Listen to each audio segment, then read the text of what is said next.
Hello friends, welcome back to my channel. My mentor Viraj. I'm back with the payback period part 2. ठीक है, इसे हम कहते हैं पे बैक पीरियड डिस्काउंटेड। तो पे बैक पीरियड में कुछ लिमिटेशंस थे, जैसे कि वो टाइम वैल्यू ऑफ मनी को कंसिडर नहीं करता था। तो उसको ओवरकम करने के लिए आया पीबीपी, जिसमें टाइम वैल्यू ऑफ मनी को कंसिडर किया जाता है। ठीक है, तो उसे कहते हैं पे बैक पीरियड डिस्काउंटेड। तो डिस्काउंटेड पे बैक पीरियड के लिए हम सम से स्टार्ट करते हैं, और सम हम वही लेंगे जो हमने पिछले वीडियो में लिया था, ताकि आप इजीली समझ पाए। ठीक है, तो सबसे पहले ये जो सम है पिछली बार वाला वही लिया है, और इसमें इंटरेस्ट रेट हमने ले ली है 10%। लास्ट टाइम मैंने आपको वीडियो में बताया था कि एक फॉर्मूला है जो बहुत ज्यादा इंपॉर्टेंट है, 1/1 + r⁻n। तो उसका डिस्काउंटिंग करना भी मैं आपको कैलसी पे सिखा लेती हूँ। सो डिस्काउंट रेट का जो फॉर्मूला है 1/1 + r⁻n, उसको कैलसी पे कैसे सॉल्व करेंगे। तो सबसे पहले अगर आपकी रेट ऑफ इंटरेस्ट है 10%, तो 10/100 यानी 0.1, जो कि डिनोमिनेटर में 1 + 0.1 आएगा।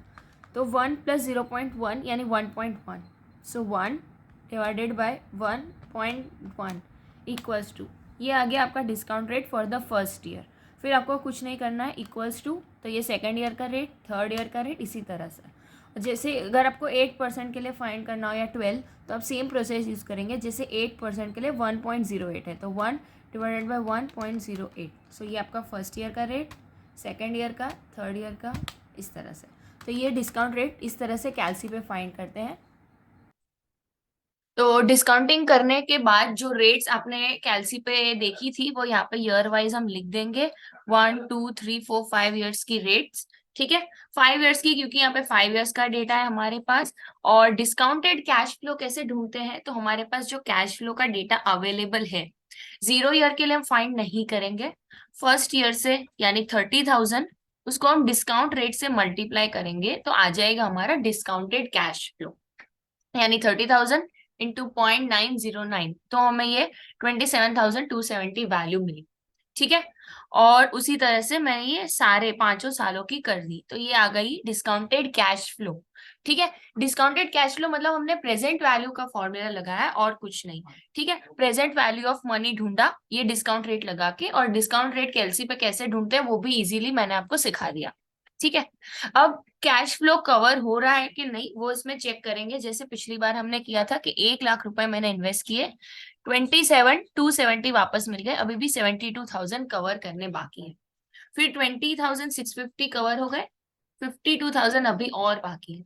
और ऑलमोस्ट ऑलमोस्ट मेरे यहाँ पर पैसे कवर हो गए थ्री थ्री ईयर्स के बाद। ठीक है, तो 10% डिस्काउंट रेट के हिसाब से डिस्काउंट कैश फ्लो कैलकुलेट कर लिया हमने। अब हमारे पैसे कहाँ कवर हो रहे हैं, ऑलमोस्ट 3 और 4 ईयर्स के बीच में। तो आगे क्या आएगा, 3 ईयर्स। ठीक है, फॉर्मूला यूज करके देख लेते हैं। सबसे पहले 3 ईयर्स आगे हमको कितने पैसे कवर करने बाकी है, 22,040, यहां से पता चला। और कितने रुपए में से करने हैं, तो अगले साल का कैश फ्लो क्या है, 23,905। अब यहाँ डिस्काउंटेड में हम डिस्काउंटेड वाला कैश फ्लो ही लेंगे। ठीक है, सो 22,040 और डिवाइडेड बाई 23,905। ठीक है, तो इसका आंसर आएगा 3.923 ईयर्स। इसका मतलब कि अगर हम डिस्काउंटेड कैश फ्लो यूज करते हैं, तो पिछली बार जो हमारा आंसर आया था, इस बार हमारा उससे थोड़ा ज्यादा आएगा, क्योंकि जब हम डिस्काउंटेड मेथड यूज करते हैं, तो जो मनी की वैल्यू है वो जनरली पीवी की वजह से थोड़ी कम हो जाती है। ठीक है, जो कि लॉजिकल भी है और रियल वर्ल्ड में काम आता है। तो बेनिफिट्स यही है इसके कि टाइम वैल्यू ऑफ मनी को एक तो ये कंसिडर करता है, इसलिए ये पीबीपी से ज्यादा अच्छा है। और दूसरा एक्यूरेट मेथड है कैलकुलेशन का, क्योंकि रियल वर्ल्ड में टाइम वैल्यू ऑफ मनी का कॉन्सेप्ट काम करता है। ठीक है गाइस, तो मेरा वीडियो देखने के लिए थैंक यू। मेरे चैनल को सब्सक्राइब करना बिल्कुल मत भूलना, लाइक शेयर कर दो यार, जिसको भी आपको लगता है अपने दोस्तों को ये जरूरत है, उनको ये वीडियो भेजो। और यस, कमेंट सेक्शन में कमेंट करना बिल्कुल मत भूलना, कौन सा टॉपिक आप देखना चाहते हैं। मैं कोशिश करूंगी कि आपके लिए वो वीडियो भी जरूर अपलोड करूं। Thank you guys, bye bye.